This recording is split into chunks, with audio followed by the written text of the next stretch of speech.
Hi everyone. Welcome to Are Your Randoms Truly Random? My name is Stan Scanlon, and I'm the founder and president of Scanlon Associates.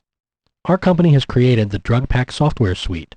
DrugPak is used by employers and drug testing program administrators in the US and other countries to manage millions of drug testing results every year. Today we're here to talk to you about something very important to everyone who has or manages a drug testing program and uses random testing as the main deterrent for those who might consider using controlled substances. This presentation is an adaptation of the live presentation we offer at industry conferences and workshops. And my name is David Gonsalves. As a computer programmer, I have written and enhanced the random selection portion of DrugPak since 1995. Today we're going to take some of the experience from our work and talk to you about what it means to have a truly random selection process. We'll also discuss some of the issues people face in random testing programs. It's not just for DOT purposes that this matters. While the Department of Transportation does mandate random testing, many of you also use random testing with non-regulated employment situations. As we get started, I want to mention that during the presentation we are going to have 3 VIPs, or very important points to learn and remember. When each one comes up, I'll make a special mention of it. And with that, let's get started. Today we are only going to cover topics concerning random selections. We're going to talk about why random selections are used and how they're performed. We're going to learn what it means to be random. Next, we'll briefly review the random policies that are mandated by the DOT. Then we're going to show how an expert statistician might go about evaluating your random program to see if it is truly random. We are going to show you how there is more to a comprehensive random selection program than simply a good random number generator. That will tie directly into how to protect your organization's integrity and the integrity of your random program. We'll talk about what you need if your random program is ever audited. In addition to actually being unbiased, it's important that your random selections appear unbiased. Most importantly, if your random selections are not perceived to be fair, what kind of challenges you can expect. Finally, we'll show you some simple things you can do to control undesirable results, and how to do what we all want to do: maximize customer satisfaction. Random is a word we often use in everyday conversation. I might say, when I checked into the hotel, I was assigned a room at random. Or, when I drove into the parking lot at work this morning, I took the first spot I found at random. Or, I installed a new software update today and now my computer freezes at random. If I were to say any of these things, you wouldn't blink. You wouldn't think twice. You know exactly what I mean. These scenarios capture the essence of what randomness means to us in real life. For one thing, random means, in quotes, unpredictable. Until I checked into the hotel, I did not know where my room would be. Without any discernible pattern means events continue to be unpredictable even after observation over a period of time. Lacking apparent purpose or cause. This is a crucial quality of random selection systems. Even if they were unpredictable and free from any discernible pattern, if someone has control over the process, even if it appears to be evenly distributed and each selection is a surprise, then we can no longer call it random. Having independence from prior events contributes to the factor of unpredictability. Because of government regulations, our random programs have to be governed by a formal chance process. Finally, stochastic means that random sampling is designed to reveal trends and project the likelihood of events occurring within a large population. The random testing data collected through the annual DOT MIS forms is used exactly in this way as well, taking random samples from a few employers and using the data to project the behavior of the entire DOT test universe. At this point, we really want to separate ourselves from the popular usage of the word random. In fact, when we say an event is random, we often just mean that it is unpredictable to us, that we don't see any pattern, that we don't have any control over it. But underneath it all, we really know there's a reason that I got a specific hotel room, and we know that the computer's freezing is caused by some sequence of events. We say it is random, but we're really just using the word to mean it's out of our control. This presumption of an underlying cause is often well-founded.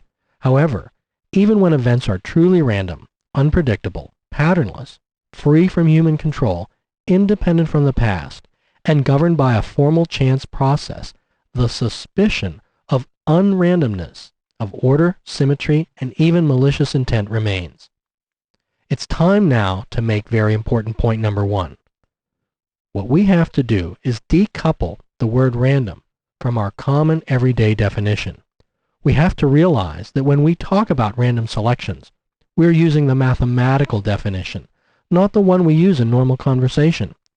This conflict between the formal definition of randomness and our common usage, that is, the conflict between understanding and instinct, creates a major challenge for everyone. And as we proceed today, we're going to explore this in more detail. You know, Stan, when I was preparing this presentation, I asked my wife what came to mind when I said the word random. You know what she said? No, what was that? Acts of kindness. That's very sweet, and it does reflect on her personality. But somehow, I don't think that's what the DOT has in mind. You're probably right about that. But the sun doesn't rise and set on the Department of Transportation. In contrast to the DOT, you might think that by definition, unregulated random testing means there are no rules that need to be followed. However, if any random program is to work effectively, everyone involved must perceive it as being impartial. That means that all of the actions you take on behalf of an unregulated employer should comply with that company's written policy. Understandably, if an employee feels sufficiently persecuted, he will vigorously defend his civil liberties, in court if necessary. For those who are regulated, if nothing else motivates you, then this should.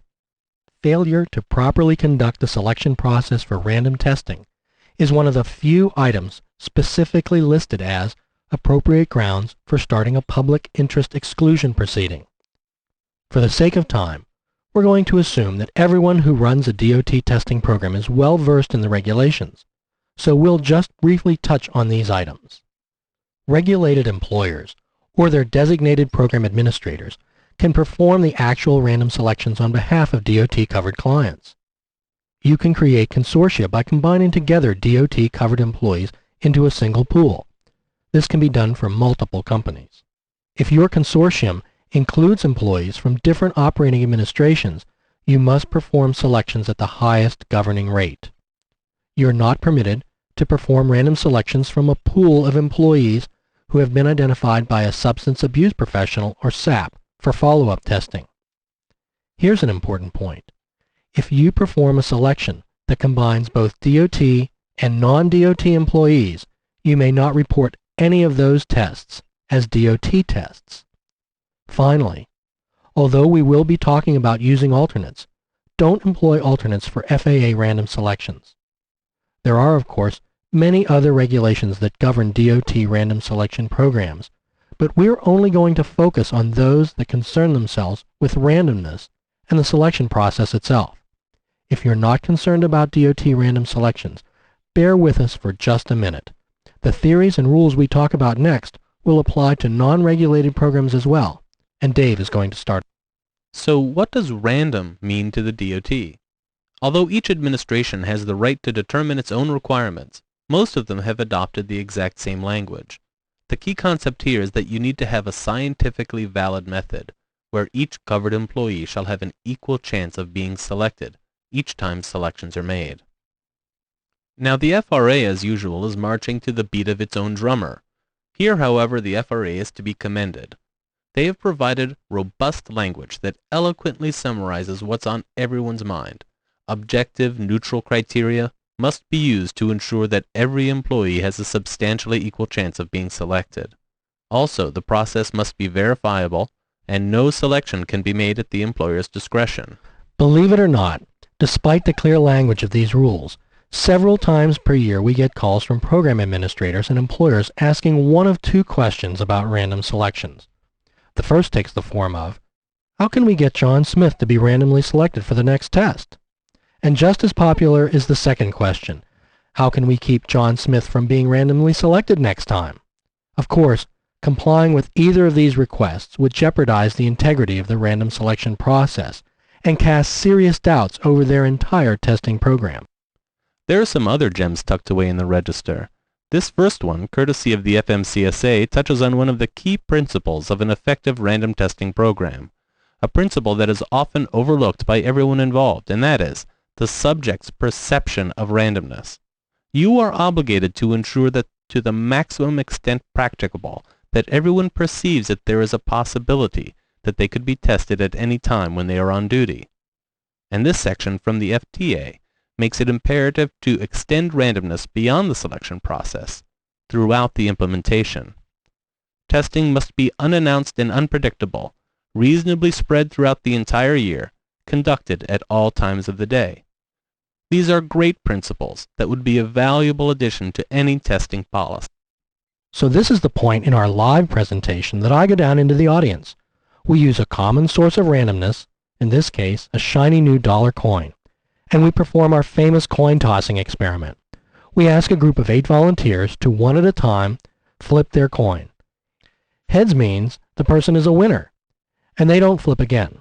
Tails means the person doesn't win, but they go to the back of the line for a possible later chance. We flip coins until we have achieved 4 heads or 4 winners. What's great about this live demonstration of randomness is how unpredictable it can be.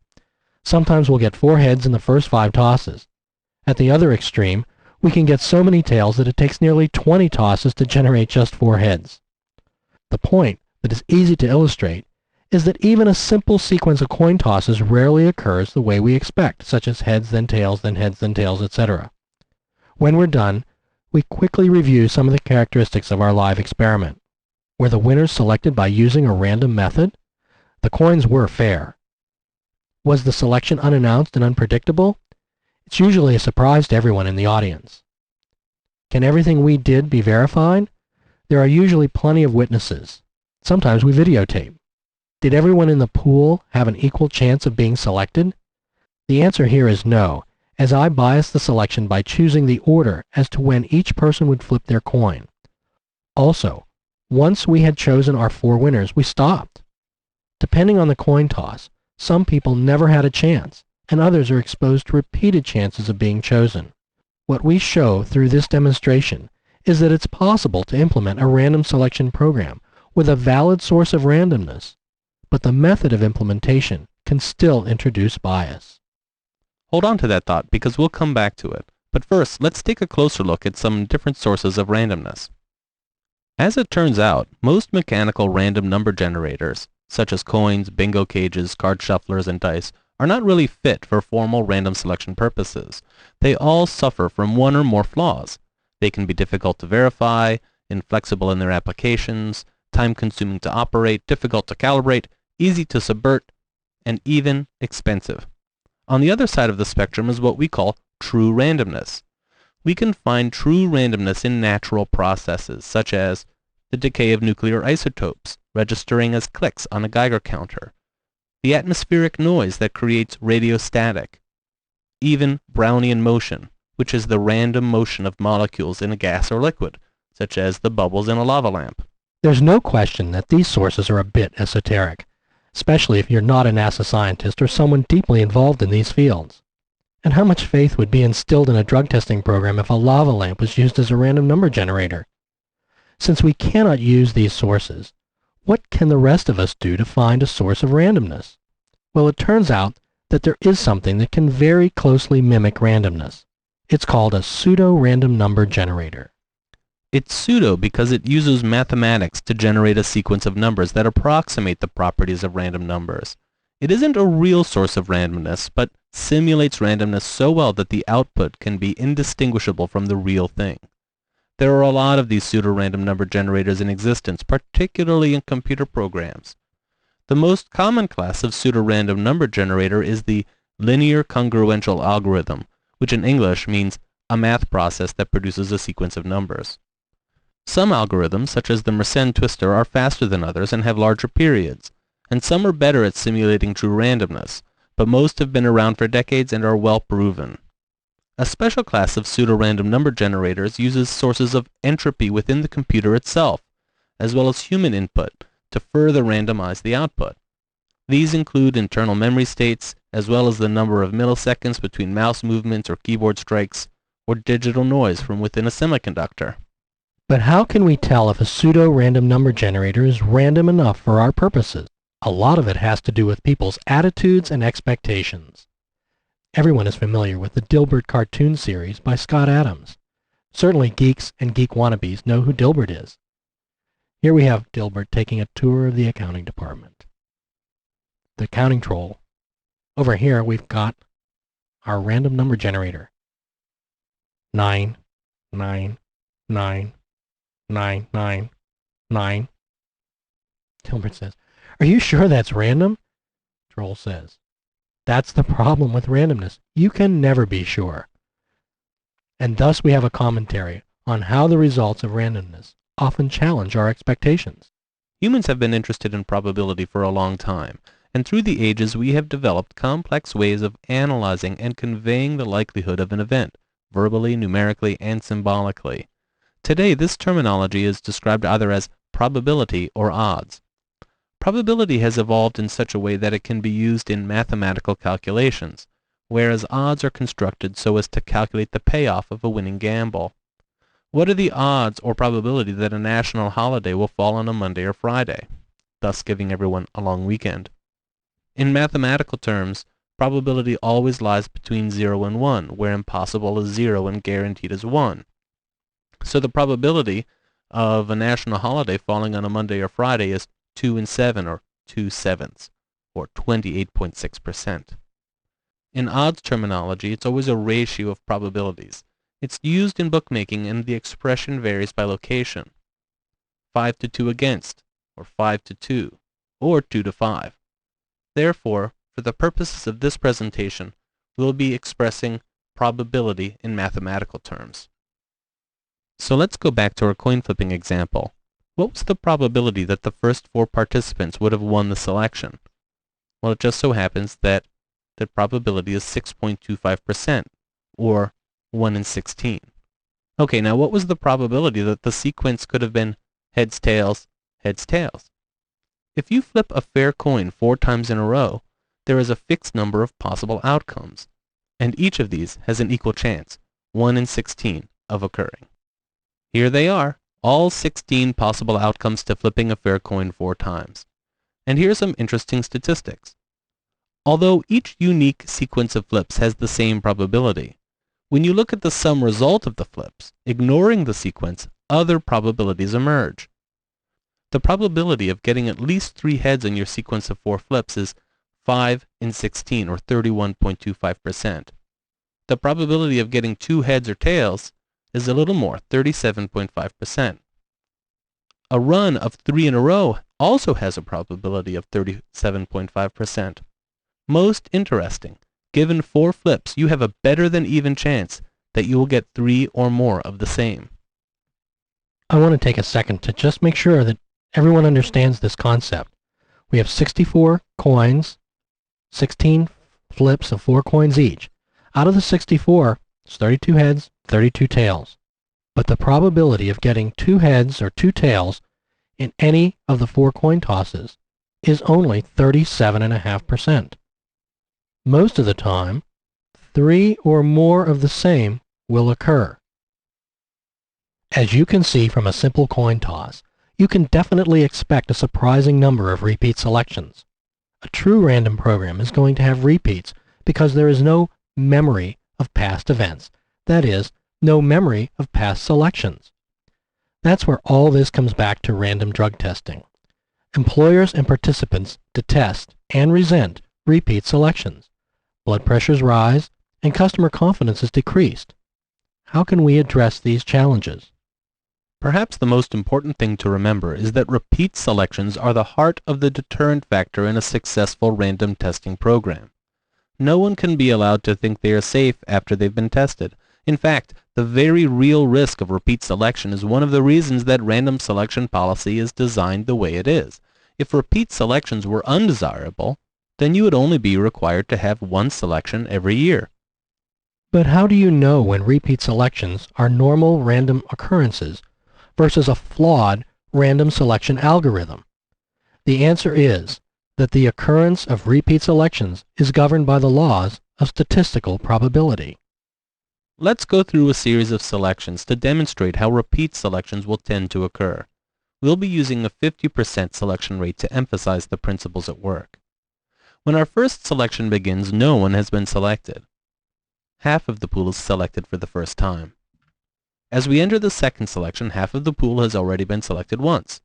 With a sufficiently large pool, we could expect that about half of the people who were previously not selected will now be selected for the first time, and about half of the people who were selected before will be selected again. It's important to note that this generalization, as with all statistics, applies only to very large sample sizes. With smaller pools, you will see much more fluctuation among each subset. Okay, as we enter the third selection, about a quarter of the participants have never been selected, about half the participants have been selected once, and 25% of the pool has been selected twice. We repeat the process, divide each pool again, and once again we find that some people have still not been selected, some are selected for the first time, some have been selected yet again. Finally, we enter the last selection, and what happens? Well, everyone is still in the pool, everyone still has an equal chance of being selected. Some are selected, some are not. With a sufficiently large pool, you can expect with some certainty that some people will have been selected every time. In fact, even though the selection rate was 50%, the chance of being selected 50% of the time is actually less than 50%. It's more likely that you would be selected more or fewer than 50% of the time. The problem with small samples, and here I'm talking pool sizes smaller than tens of thousands of participants, is the selection frequency among participants does not follow such clean-cut lines. Add to the mix the fact that the membership of your pools change, people come in and people leave, and the overall size of the pool changes, sometimes quite dramatically. So how can you tell whether repeat selections are truly random or the result of a flawed selection method? Well, it just so happens that many statistical tests have been devised to determine whether events are random or whether they are significant. The chi-square test is the most commonly used test for the randomness of data, and it's extremely sensitive to errors in pseudorandom number sequence generators. The arithmetic mean principle states that the average of all values in a random sequence of numbers will approach the midpoint of the numeric range. Student's t-test was devised by a statistician at, appropriately enough, the Guinness Brewery of Dublin, Ireland, and was originally used to cheaply monitor the quality of beer brews. The Monte Carlo for pi is a curious test that states that if you plot random points within a square, then the number of points that fall within the circumscribed circle will be proportional to the area of the circle. Entropy is a measure of how many configurations a dataset can have. Finally, autocorrelation is a measure of how numbers in a sequence are related to each other based on their distance. If you hire an independent statistician to analyze your random program, you should expect them to use at least 2 and possibly 3 of these tests to evaluate your system. In our live presentation, this is where I say, okay, now let's sharpen our pencils and begin calculating the chi-square distribution. Is there anyone here who would like to walk us through the integral calculus? This is followed by a long and noticeable silence. It's fun for us to see a room full of shocked people who think they're now in for an hour-long demonstration of integral calculus. That makes for a moment to remember. We actually don't perform any calculus, and we won't be doing any here today. Instead, it's time to make very important point number 2. Just as you cannot tell by looking at someone if they are a substance abuser, you cannot look at a sequence of selections and know if they are random. No one can properly evaluate these statistical probabilities in their head. That's not to say that it's impossible to evaluate whether your random selection system is sufficiently random. Just as highly accurate tests have been devised to detect substance abuse, highly accurate tests are available to determine randomness, some of which David just reviewed. A trained statistician, mathematician, or computer scientist has these and other prefabricated tools at their disposal that they can use to evaluate your random selection system. Again, very important point number 2. You cannot determine randomness by looking at a sequence of selections. Anyone who says that a series of selections is obviously not random doesn't understand the mathematical problem. But there are many other factors besides a random number generator or random number table that determine if your random program is sound. Do you remember our coin toss experiment we talked about a few minutes ago? Even though we used a, shall we say, sufficiently random source for selection, it was a fair coin in this case. It was misapplied. Everyone in the pool did not have an equal chance of being selected. Adjusting for the likelihood of repeats is another dangerous area. To be truly random, you never want the past to influence future selections. So if someone was chosen in the past, they must have the same chance to be chosen again in the future. This next point: can your random selection system track modifications to eligibility and identification? Is asking if someone can do something like this: change a participant's DOT eligibility before the selection, then change it back afterward without being detected. Can a person's name or identifying number be changed and then changed back without being traced? Is there some kind of tamper-proof audit trail? Can you draw list after list until you get the persons who you want or don't want? In other words, can someone fake a random selection and get away with it? So what is the greatest danger to your random selection program? Is it a flawed random number generator? Unfortunately, it's probably you. You or one of your employees will not trust your random selection system, and you will try to override it. You or one of your employees will be intimidated into compromising your system. You or one of your employees will decide that your judgment should be substituted for that of the unbiased random selection system. And we want to show you some of the recent examples we have encountered over the past few months to illustrate these points. This quote comes from our technical support archives. It happened at year-end when a client called to ask what they should do when they purposely had selected double the number of people than they had actually needed to complete the testing. It says, "One of our companies needed an extra dozen alcohol tests to reach the 10% testing rate. We pulled 25 to be safe and we only completed what we needed. So I have a bunch of tests that will never be performed. What do you recommend? Classify them as not performed, canceled, or just leave them alone?" Well, we recommend that if you need 12, that you select 12, not 25. We also recommend that you test everyone you select. Basically, this program administrator over-selected and then just decided not to test everyone they had chosen. Without malice, they had introduced a strong bias into who was tested and who was not. Certainly, if someone knew about this, the liabilities could be enormous. Let's discuss a few of the decisions that program administrators commonly face in their day-to-day experiences. What do you do if you accidentally run two random selections for the same time period for the same pool? In other words, you have two random selection lists, an honest mistake. Should you use the second one or the first, or what? To avoid the appearance of impropriety, use the first one and cancel the second one. Otherwise, it could be implied that you ran the second one because you were dissatisfied with the first one for some reason. That is, it did or did not include someone in that particular selection. Then be certain to document the situation. This next situation happens more often than you might think. Basically, someone was in your pool twice by mistake.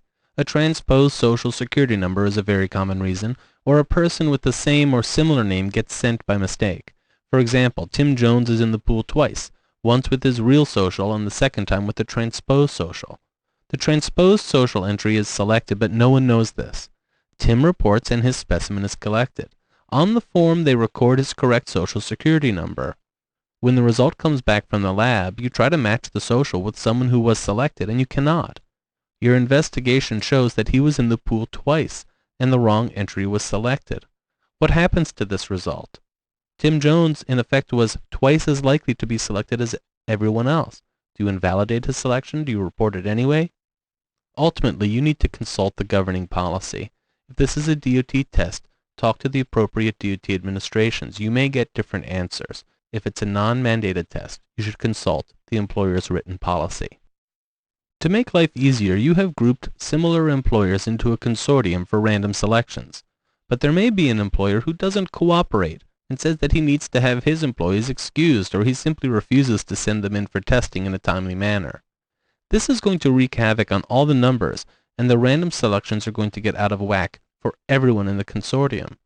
What do? There are a lot of different ways to handle this, and different TPAs have handled it in different ways. Sometimes a TPA will move a poor performer into a separate pool. If the company proves that it can be compliant, then it will be moved back into the general pool.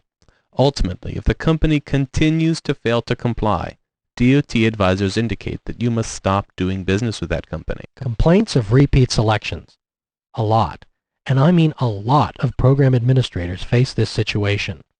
There are fewer things that will get a program administrator's attention better than the threat of someone taking their business elsewhere. And when it happens over repeat random selections, it is disappointing. It's our observation that program administrators are simply not equipped to defend or explain how a true random selection process works. Some program administrators, not knowing what to do, cave into the pressure and interfere with their random selection system to please someone who is demanding a certain outcome. Here's an example that occurred within the last 3 months. A client contacted their favorite tech support rep in our shop to ask how to avoid repeat selections. Their customer is upset because someone has been chosen, quote, too often, unquote, and they don't want to see this person's name again. After discussing the situation and advising her to either investigate or do nothing, this client indicated that she understands randomness, knows how to work the DrugPak software, hasn't made any mistakes, and isn't willing to investigate. And then she concludes with this: I'll just keep running and canceling random batches until I get what I want. Here's the clincher. Most of this correspondence was handled by email, so there is a clear written audit trail showing the program administrator's intention to seriously interfere with the random selection system. I think we can all agree that tampering with the random selection system is not the right way to handle this situation. One of the things you can do is invite them to view this presentation to get a better understanding of how a truly random selection system will behave. What you really need to do is convince them to be patient. If they wait, the so-called issue will eventually resolve itself. We aren't going to try to fool you. This is not an easy task. The truth is that you cannot easily dissuade someone from something they already believe. It's also difficult to explain randomness to anyone who is not a statistician. That's because, as human beings, our brains crave to find order in everything. Order is how we understand and define our world. If a client or participant believes it is obviously not random, you probably won't be able to convince them otherwise. With that said, you have no other option but to try, and that begins by looking for an actual problem. There are some legitimate reasons why you may experience an undesirable number of repeat selections. Check your system. Look carefully for duplicates. It can happen. Examine your selection rates. Is that contributing to increased repeats? Investigate thoroughly. Get all the relevant history and facts.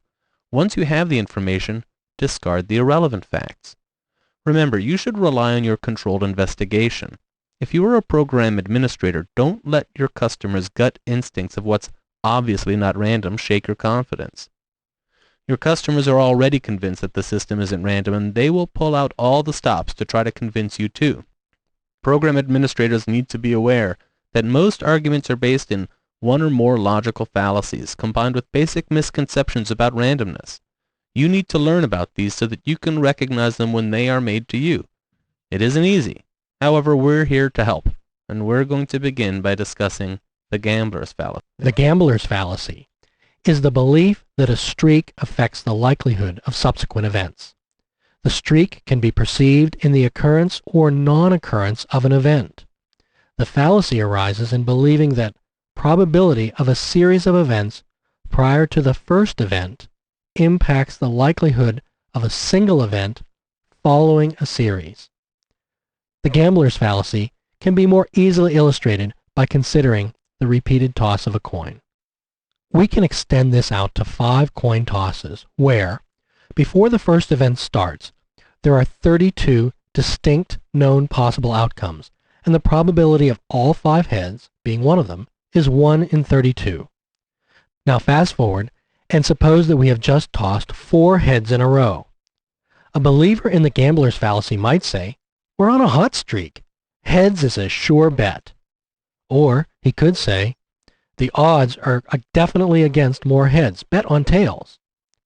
Because of his belief, the gambler places his presumably large bet on the position where he thinks he'll win the most. But this is where the false assumption is being made. If the coin is fair, then by definition, the probability of heads or tails on the final toss must always be 1 in 2, never more and never less. It is certainly not 1 in 32. While the probability of a run of 5 heads is only 1 in 32, It's 1 in 32 before the first coin is tossed. After each coin is tossed, the results are no longer unknown, so they no longer count. But for some reason, our brains are not wired to intuitively think like this. The gambler's fallacy is very, very powerful and leads people to make very poor judgments. The clustering illusion is the tendency to view all clusters of events as significant. It gained prominence in epidemiology. You may remember the movie Aaron Brockovich, in which one community in California had an elevated incidence of a variety of types of cancers. Eventually, this was tracked down to industrial pollution. Later, epidemiologists learned that not all clusters of cancers actually have an environmental cause. This is also known as the Texas sharpshooter fallacy, which is illustrated in the following way. A sharpshooter walks up to a barn and blindfolds himself, pulls out his 2 6-shooters and starts shooting.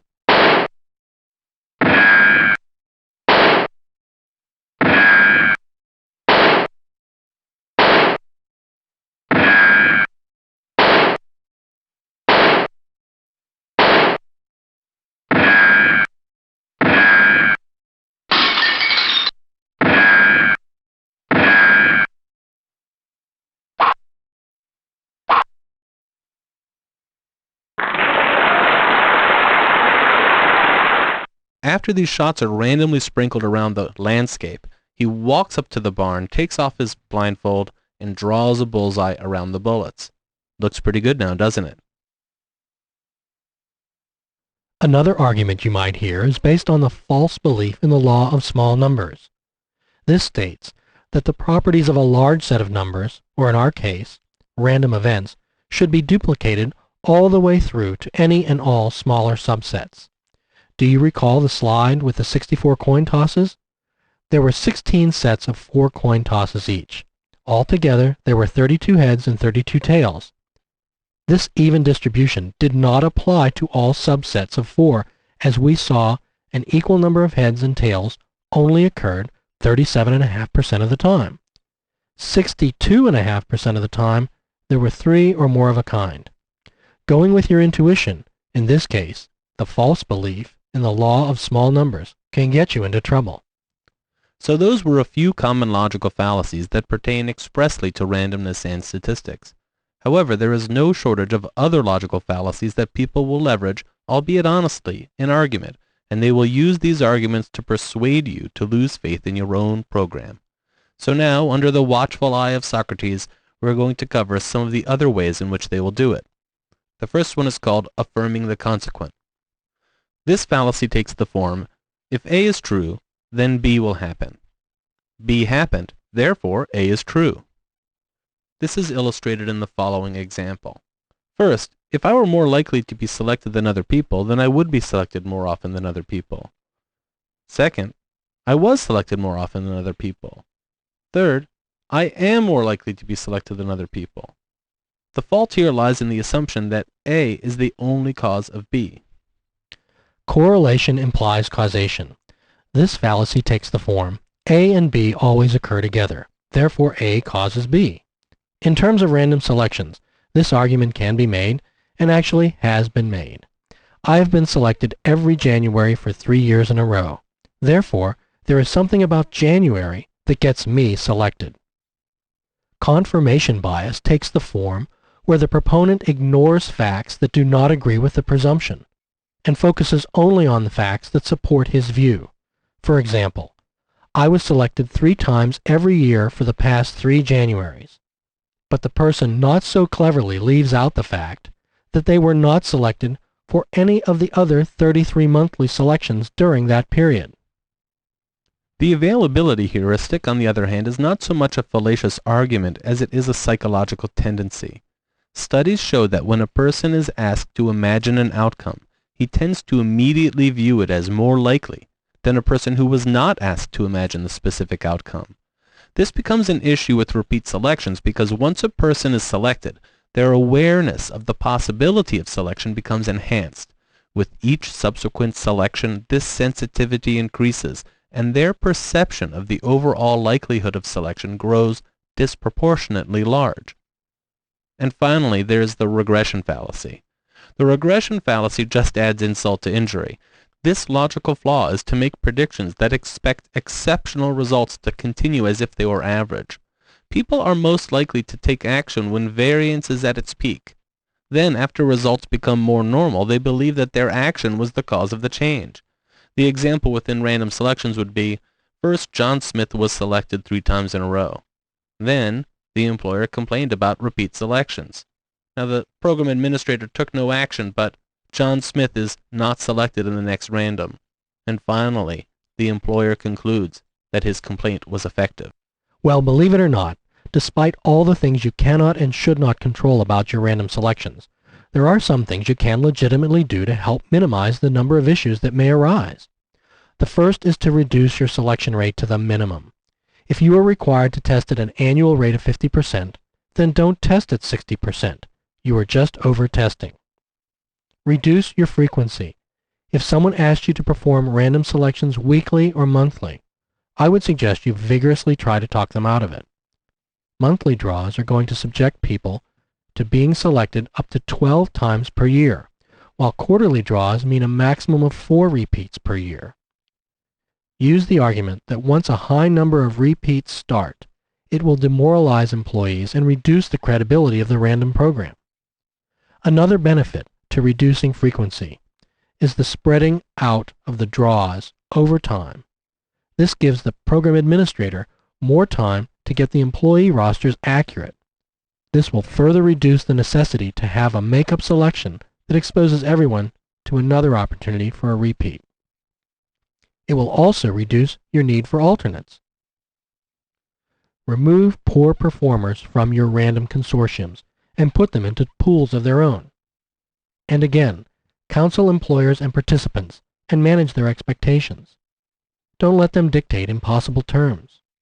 When you bring them on board, tell them what they can expect to happen. Don't try to convince them, if they are a small company, that they can expect fewer selections if they belong to a large consortium. It's not true. One of your most valuable assets is the integrity of your random selection program. Don't let anyone impose their sense of fairness, that is, bias, on your random programs. Maintain bulletproof documentation. Be sure you can withstand any audit. Keep accurate and timely data. Establish clear roles and responsibilities for your employees as well as for your employer clients. If you are the responsible party, we can't stress it enough, stay involved. Now it's time to talk about very important point number 3.